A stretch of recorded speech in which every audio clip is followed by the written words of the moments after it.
ముందుగా మనం ఇలా పిండిని పెట్టుకోవాలి. ఇది వాము సాల్ట్ మసాలా లాగా అనమాట.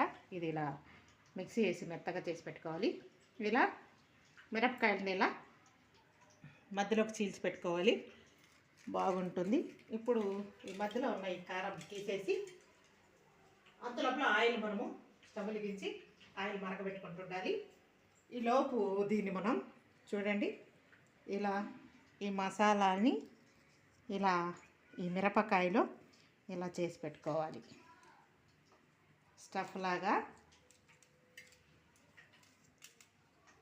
అంతలోపల నూనె కాగే లోపల మనం ఇలా వేసి పెట్టుకోవాలి. చాలా బాగుంటుంది టేస్ట్, చేసుకోండి. ఓకే, ఆయిల్ బాగా కాగింది. మనం మిరపకాయని ఇలా ముంచి ఇలా వేసుకోవడం అంతే.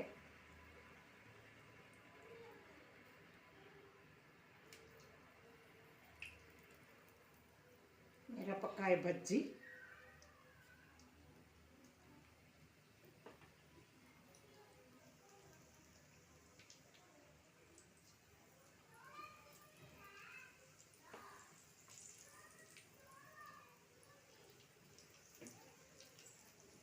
ఓకే.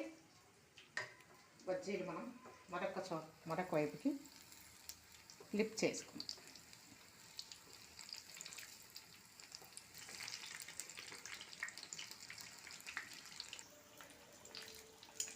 ఓకే, బజ్జీ ఇలా ఫ్రై అవుతుంది, ఇంకా కొంచెం ఫ్రై అవ్వాలి. ఓకే, ఫ్రై అయిపోయింది. మనం ఇప్పుడు తీసి సర్వ్ చేసేసుకుందాం. ఓకే,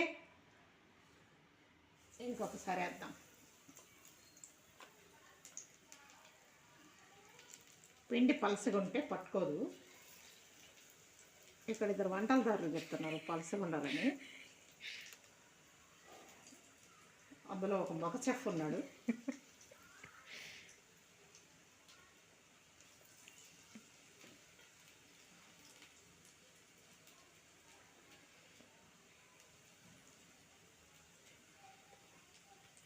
ఇలా మన బజ్జీ వేడి బజ్జీ రెడీ అయిపోయింది.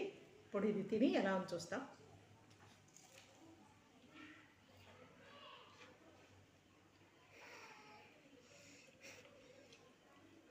బాగుంది. మీరు కూడా